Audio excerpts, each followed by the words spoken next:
কথা তো একটা মনে পড়ছে, এটা কি কইলে তা? আমি না একবার ওয়াজও গেলাম মাওয়ার হেইফারো, পদ্মা নদীর হেইফারো বাবা। তা আমারে যখন দাওয়াত দিছে পরে আমার যারা বন্ধু বান্ধব অনেকে কয়, হুজুর এটাকে আপনি নতুন না আরো আগে গেছেন? আমি আবার প্রথম যাইতে আসি। তখন কিন্তু আপনার ওই পদ্মা সেতু চালু হয়েছে না, তখন ওই লঞ্চে ফারণ লাগে অথবা স্পিড বোর্ডে ফারণ লাগে। তো এইটান্ডি কয় যে সাংঘাতিক বিষয়, হ্যাঁ হ্যাঁ কইলাম আপনারা দেখবেন হোটেলওয়ালারই সবচেয়ে বাটফার। আমি কই কীরকম? কয় খানাফা তো বোয়াই দিয়া ওকে সাইডা টাইডা মজা করে খানা দিয়া যখন মাইতফাতো গিয়া সরবেন খাওয়া অর্ধেক হয়েছে, আটকে একটা আইয়া কইব লঞ্চ সাইডা দিতে আছে। আপনি তো হালাই দিয়া যাবেন হেঁটে বইয়া বইয়া খাইতে আছে। আমি কই যাও কইয়া দিচ্ছেন ভালো হয়েছে, তাইলে আমিও যাইতে বুদ্ধি করিয়ে যায়। তা আমি যখন গেছি পরে আমারে যেমনে হ্যাঁ ডাকাডাকি করে মনে যেন ফ্রি খাওয়ায়, ভিতরে আসেন সেটা ডাইল ভাত খা, কোনো সমস্যা নাই, মনে হয় যেন ওইটা দাওয়াত খাওয়াইতে আছে আমারে। তো এরকম ডাইকা ডিকা নিয়ে বয়াইছে। ম্যানেজারটা আমারে দেখা কি চিনছে না চিনছে কইতে পারতাম না, তখন আমারে তো পরিচিত নাই, কারণ ওই ইয়ার পরে না আমার চিনারা একটু বাড়ছে। হ্যাঁ ওই ইয়ারা যে কইসলাম যে হে ইয়ারার পরে না, ইয়ারা কখন যেত না, তোমরা যত কথা কেউ ইয়ার আর কখন যেত না হয়। এমনি বড় বিপদে আছি, চিন্তা করছি একটা বুর্খা কিনালাম। তোমরা যা শুরু করছো আমি সাংঘাতিক বিপদে আছি। হয় মার হাবা কয় না রে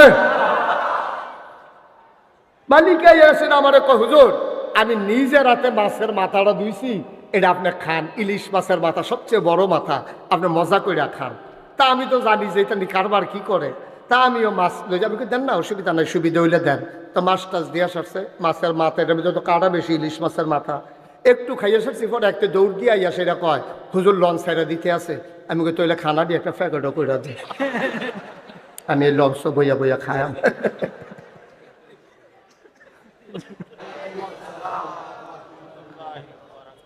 মাহফিলের জন্যে যেমন পরিবেশ দরকার একটু ঘাটতি আছে।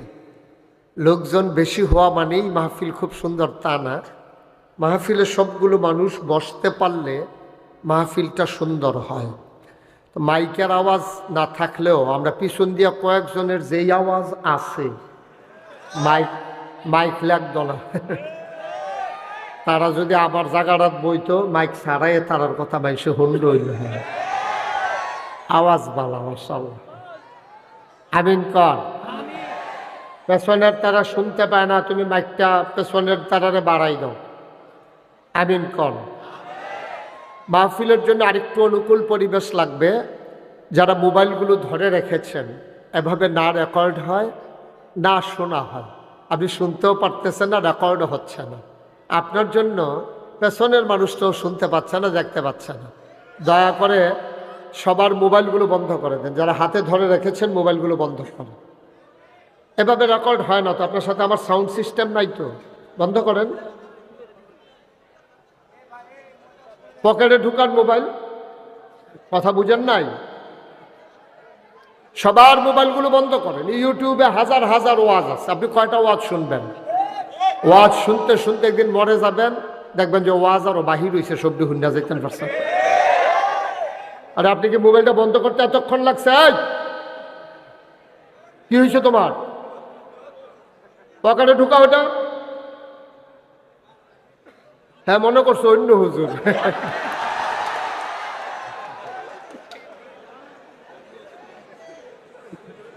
একবার বলবো সাথে কানের তো খুললো, এটা কারণ ডিফা ডাফা দিয়ে ইয়া বলছে দেহায় দেহায়। হ্যাঁ আমিন বলেন। ওই যে মোবাইল ধরে রাখছে আপনার পেছনে, একটা মোবাইলও দয়া করে ধরবেন না।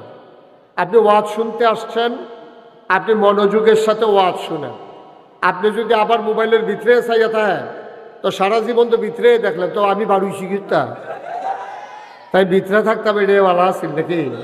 হ্যাঁ দয়া করে দিকটা কেউ শব্দ করবেন না। এই যে ভাই, আরে আপনি চুপ করে থেকে ধরো কথা বেশি কম। আপনি চুপ করার লাগতো না, এই চুপ করার লাগতো না, বসেন। একটা শব্দ হবে না, পিন পতন নিস্তব্ধতার মাঝে কথা হবে। আর মিডিয়া নিয়ে সব জায়গায় অভিযোগ। ভাই আপনার এই চান্দিনা মাহফিলটা এখন আমেরিকা থেকে দেখতেছে, আপনি বুঝেন? এখন এটা ব্রিটেন থেকে, জার্মানি থেকে, দুবাই থেকে, সৌদি আরব থেকে, মালয়েশিয়া থেকে এখন এটা সরাসরি চলে যাচ্ছে। ওরা অনেকেই শুনতেছে দেখতেছে।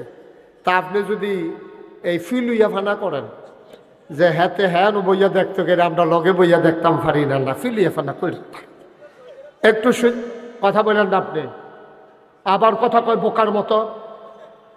আপনি কথা বলতে বলছি,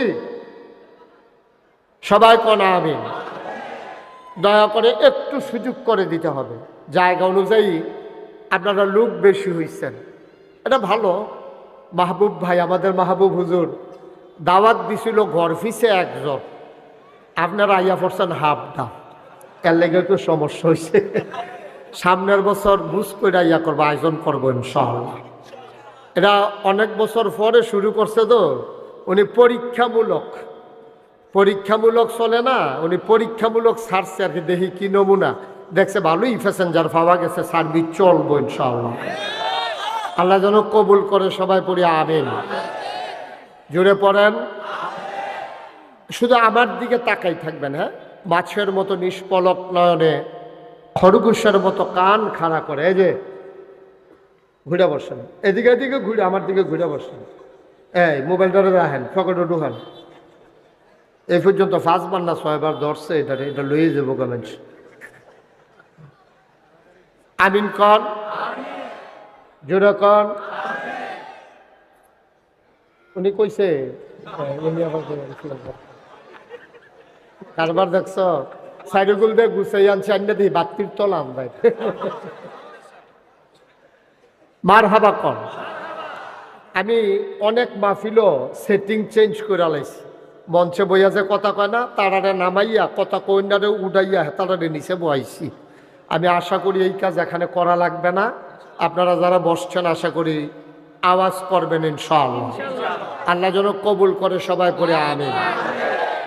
অনুগ্রহপূর্বক যেই ভাই এখন আওয়াজ করছেন, চিৎকার দিছেন, এটা দয়া করে করবেন না, আপনার কাছে অনুরোধ।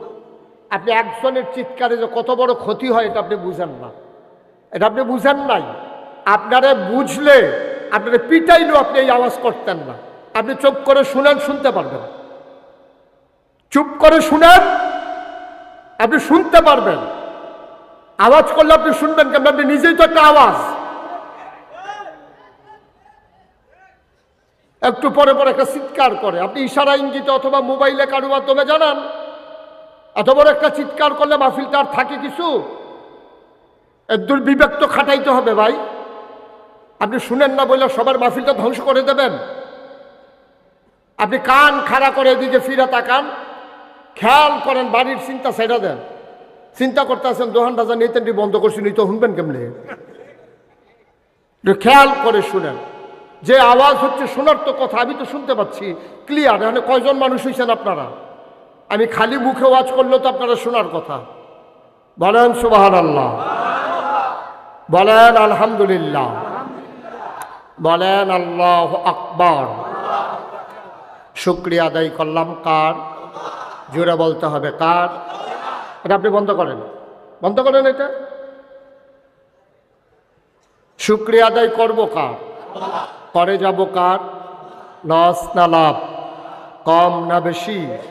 প্রমাণ আছে নাকি নাই? আমার আল্লাহ রাব্বুল আলামিন কুরআনুল কারীমে কত সুন্দর করে ওয়াজ করে দিলেন। আল্লাহ বলেন, লা ইন শাকারতুম লা আযীদান্নাকুম। দুনিয়ার মানুষ নামত পেয়ে যদি শুকরিয়া আদায় করবে, যেই নামত পেয়ে শুকরিয়া আদায় করবে, শুকরিয়া আদায়ের কারণে ওই নামত আমার আল্লাহ আরো বহুত গুণে বাড়িয়ে দেবেন। বলেন সুবহানাল্লাহ। আমার আল্লাহ যা বলেন তা করেন নাকি করেন না? কম কম না বেশি বেশি? প্রমাণ আছে নাকি নাই? কুরআনুল কারীমে 30 পারায় সূরা বুরুজের শেষ অংশে আল্লাহ কত সুন্দর করে ওয়াজ করে দিলেন। আল্লাহ বলেন, ফাআলুল লিমা ইউরিদ। আমার আল্লাহ এমন আল্লাহ, তার যা মন চায় ওই কাজটাকে আমার আল্লাহ বেশি বেশি করে দেন। বলেন সুবহানাল্লাহ। আল্লাহ দুনিয়ার মানুষের মতো না। দুনিয়ার মানুষ বলে একটা করে আর একটা, ঠিক কিনা? দুনিয়ার মানুষ অসুখে পড়লে একরকম, ভালো হয়ে গেলে আর একরকম, বিপদে পড়লে একরকম, বিপদ দূর হয়ে গেলে আর একরকম। দুনিয়ার মানুষ ক্ষমতায় থাকার সময় একরকম, ক্ষমতা চলে গেলে আরেক রকম, ঠিক কিনা?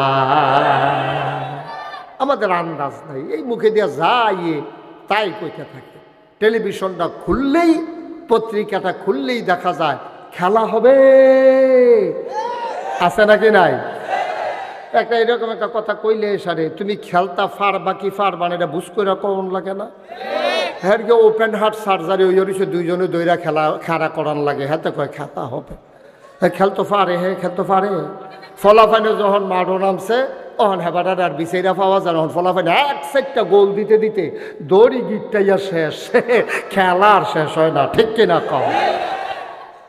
মুসলমান মন দিয়ে শোনো, আমাদের মানুষগুলো ক্ষমতায় থাকতে একরকম, ক্ষমতা চলে গেলে আর একরকম, ঠিক কিনা? আল্লাহ তাবারক ওয়া তাআলা তিনি যা বলেন তিনি তাই করে দেন, তিনি ওয়াদা খেলাফ করেন না। ওয়াদা খেলাফ করা আমার আল্লাহর জন্য শোভা পায় না, ঠিক কিনা? তিনি নিজেই নিজের ব্যাপারে ওয়াজ করে দিলেন। আল্লাহ বলেন, ইন্নাকা লা তুখলিফুল মিআদ। আমার আল্লাহ এমন আল্লাহ, তিনি যা ওয়াদা করেন, ওয়াদার খেলাফ করা আমার আল্লাহর জন্য শোভা পায় না, ঠিক কিনা? এই আল্লাহ আছেন নাকি নাই? ছিলেন নাকি ছিলেন না? থাকবেন নাকি থাকবেন না? আমার এই আল্লাহ কয়জন? জোরে কন, আর জোরে, মধুর সুরে, সবাই মিলে মন প্রাণ উজাড় করে গলা ছেড়ে দিয়ে মধুমাখা কণ্ঠে আকাশ বাতাস প্রকম্পিত করে, চান্দিনার জমিন কাঁপিয়ে দিয়ে রাতের নিস্তব্ধতা ছিন্ন ভিন্ন করে। চলো ওই আল্লাহকে সবাই মিলে একটা ডাক দেয়, আল্লাহ। ও প্রাণের আল্লাহ, খুঁজে খুঁজে দেখলাম, সব কিছুর মতো পাইলাম তুমি লাম ইয়ালিদ ওয়ালাম ইউলাদ ওয়ালাম ইয়াকুল লাহু কুফুয়ান আহাদ। তিনি কারো থেকে জন্ম নেন নাই, কাউকে জন্ম দেন নাই। বন্ধু, দুনিয়ায় পীরের মতো পীর হয়, নেতার মতো নেতা হয়, মন্ত্রীর মতো মন্ত্রী হয়, আমার আল্লাহর কি মতো হয়? ওয়ালাম ইয়াকুল লাহু কুফুয়ান আহাদ। তার মতো নাই, তার লয় নাই, তার ক্ষয় নাই, তার শুরু নাই, তার শেষ নাই, তার আদি নাই, তার অন্ত নাই, তার দিগন্ত নাই, তার ডেস্ট্রয় নাই। তিনি ছিলেন, তিনি আছেন, তিনি থাকবেন, তিনি কয়জন? চলো সবাই মিলে আবারও সবাই মধুমাখা কণ্ঠে জানিয়ে দেই, লা ইলাহা, লা ইলাহা, জোরে জোরে লা ইলাহা, আর জোরে লা ইলাহা, মধুর সুরে লা ইলাহা, মাশাআল্লাহ লা ইলাহা।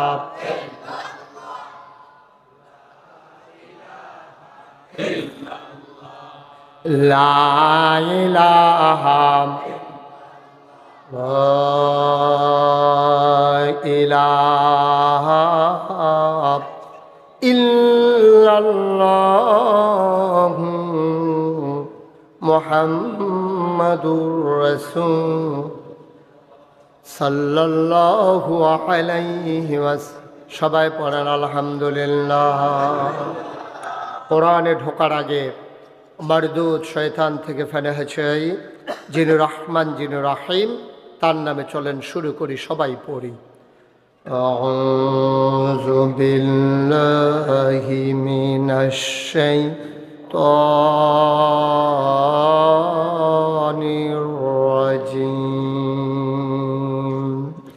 বিসমিল্লাহির রহমানির রহিম ইয়া আইয়ুহান নাবিয়্যু তাকিল্লাহ ولا تطع الكافرين والمنافقين إن الله كان عليما حكيما আমার আল্লাহ রাব্বুল আলামিন কোরআনুল কারীমে 21 পারায় সর্বশেষ একটা সূরা দিয়েছেন। সূরার নাম রেখেছেন সূরা আহজাব। এই সূরা আহজাব মদিনায় অবতীর্ণ। এখানে আয়াত আছে ৭৩টা, রুকু আছে ৯টা। বলেন সুবহানাল্লাহ। আয়াত কত? সবাই মুখস্থ করে ফেলতে হবে। আয়াত কত? রুকু। সূরা কি মাক্কি না মাদানী? মাদানী সূরা। সূরার ভিতরে ৭৩টা আয়াত, ৯টা রুকু। আল্লাহ বলছে ইয়া আইয়ুহান নবী, হে নবী। আল্লাহ নবীকে ডাকলেন, বললেন হে নবী।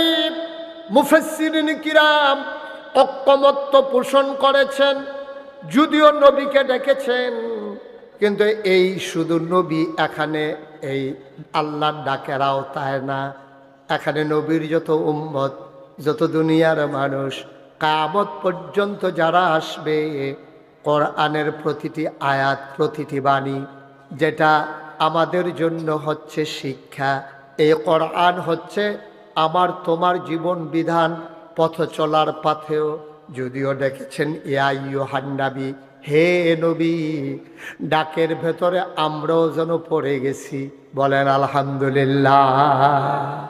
আল্লাহ বললেন ইয়া আইয়ুহান নবী, হে নবী, ইত্তাকিল্লাহ, আপনি ভয় পাবেন শুধুমাত্র, কেবলমাত্র, একমাত্র আল্লাহকে। সুবহানাল্লাহ বলবেন না? ভয় পাবেন কাকে? কথা কয় না। ভয় পাবেন কাকে? এই কথা ডাকে ডেকে ডেকে আল্লাহ বলতেছেন নবীকেও, নবী আপনার কাছে অনেক কিছু আসবে। আপনার বিরুদ্ধে টিটকারি হবে, মস্কারা হবে, আপনার বিরুদ্ধে মামলা হবে, হামলা হবে, জেলখানায় থাকা লাগবে। আপনারে মানুষগুলো মস্কারা করবে, আপনার মৃত্যুর জন্য তারা ফাঁদ পাতবে, আপনাকে অযথা তারা হয়রানি করবে, আপনার কথাগুলো নিয়ে তারা ট্রল করবে, তারা টিকটক করবে, আপনার কথাগুলো নিয়ে তারা তামাশা করবে, মস্কারা করবে, আপনাকে ভয় দেখাতে চাইবে নানানভাবে, নানান শ্রেণী। ইত্তাকিল্লাহ, আপনি মনে রাখবেন আমি আল্লাহ আপনাকে বলছি, আপনি কাউকে, ওই প্রশাসন বলেন, ওই যান্ত্রিক এই আপনার যারা ক্ষমতার মসনদে আছে ওরা বলেন, প্রশাসন বলেন, র্যাব, গোয়েন্দা, কর্মকর্তা, কর্মচারী, যত ধরনের প্রভাবশালী, ক্ষমতাশালী, এলাকার সর্দার, পুঁজিপতি, রাষ্ট্রপতি, যারাই যেখানে ক্ষমতাসীন থাকুক, আপনি মনে রাখবেন কাউকে আপনি ভয় করবেন না। কুছ পারোয়া নেহি, আপনি ভয় করবেন শুধুমাত্র, কেবলমাত্র, একমাত্র আমার আল্লাহকে। ঠিক কিনা বলেন? মুসলমান, কাউকে ভয় করা যাবে না। ভয় করলে ঈমান নিয়ে কবরে যাওয়া যাবে না। আজকে যদি আমি এখন সুদের বিরুদ্ধে কথা বলি, এই এলাকায় যারা সুদখোর ওরা বলবে হুজুরকে একটা ওয়াজে পারে আর পারে না। আমি পারলেই কি আর না পারলেই কি, আমি যে এত বলতে আছি তারপরও তো আপনি ছাড়েন না। সুদখোর আমার ওয়াজে সন্তুষ্ট হবে না, এইটাই স্বাভাবিক। ঠিক কিনা? এমনকি তারা গুপ্ত হত্যার পরিকল্পনাও করতে পারে, এমনকি তারা আক্রমণ করতে পারে, নানানভাবে বেইজ্জতি করতে পারে, মাহফিলেরই হেগুল দিয়ে একটা সিল্লান দিতে পারে যে যেহেতু সুদের বিরুদ্ধে ওয়াজ হয়েছে, ওয়াজ তো আমার উফরাইয়া পড়তে আছে, একটা সিল্লান দে। তো সিল্লান দিলে সকলে দৌড় দিব, মাহফিল শেষ, তে বাচ্চা গেছে, তার চৈতন্য তার। মুসলমান, কেন আল্লাহ এই কথা নবীকে বললেন যে কাউকে ভয় পাবেন না? নবী কি কাউকে ভয় পায় নাকি? কথা বলা লাগলো কেন? কারণ হলো নবী যখন দ্বীনের দাওয়াত দেওয়া শুরু করলেন, 3 দল মানুষ নবীর বিরুদ্ধে একেবারে খড়গহস্ত। 3 দল মানুষ নবীকে নানানভাবে নানান প্রস্তাব দিয়া থামিয়ে দিতে চেয়েছে, মৃত্যুর হুমকি দিয়েছে, মেরে ফেলবে ঘোষণা দিয়েছে, যেন কোনোভাবেই নবী ভয় না পায়। আল্লাহ তাবারক ওয়া তাআলা নবীর মনে বিশ্বাস জাগিয়ে দিচ্ছেন, ওয়ালা তুতিল কাফিরিনা ওয়াল মুনাফিকিন, ভয় তো পাবেনই না মুনাফিক কাফের যারা, তাদের অনুসরণ অনুকরণ করাও যাবে না, ঠিক কিনা? আপনি বলতে গেলেই সমস্যা, আপনি বলতে গেলেই সমস্যা, আপনি চুপ থাকেন, এটা অনেক ভালো।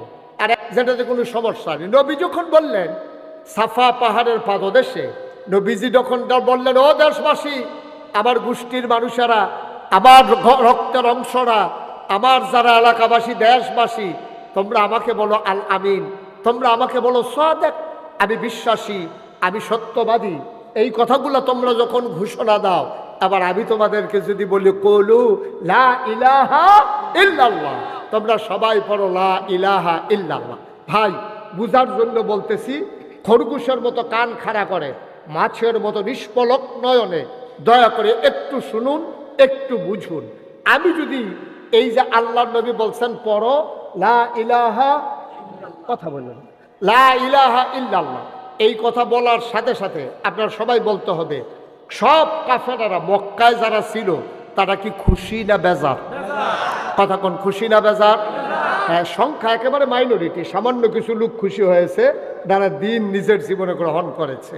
ওরা ছাড়া মাইনরিটি যারা, মেজরিটি যারা, মাইনরিটি একটা সংখ্যা, সামান্য কয়েকজন, তারা খুশি হয়েছে। আর বাকি সবাই মিলে টিটকারি মস্কারা, ও এতদিনের ঘুমর বাড়িছে, ফাগরি বেন দাঁড়ে তাই নে, মনে হয় যেন কত্তরা মুসল্লি, এতক্ষণে তাই নে খাইছে ধরা। আমরা তো এতদিন বুঝছি না এই বাপ ধরে সেটা উনি কি করতে আছে। এখন আমাদের বাপ দাদার ধর্মের মুখে সুনকালি মাখাইতে আছে, 360 দেবদেবীর বিরুদ্ধে কথা কয়, কয় লা ইলাহা ইল্লাল্লাহ, আল্লাহ সারা বিলে কোনো ইলাহা নাই, মাহবুদ নাই, মাশুক নাই, মাউজুদ নাই, মাকসুদ নাই, রহমান নাই, রাহিম নাই, তেরে ওয়াদুদ নাই, রাজ্জাক নাই, কেউ বলো নাই, শুধু একমাত্র আল্লাহ। এটা সরাসরি আমাদের বিরুদ্ধে যুদ্ধ ঘোষণা। এতক্ষণে ওনার ভালো বের হয়েছে। ভাই, সত্যি কথা মনে রাখেন, ওই ময়দানটার ভিতরে সামান্য কয়েকজন লোক ছাড়া একজনও নবীকে সমর্থন করে নাই। সবাই টিটকারি মেরেছে, মস্কারা মেরেছে, মারতে ধরেছে। আবু জেহেল তো বারবার রুক্ষা যায়।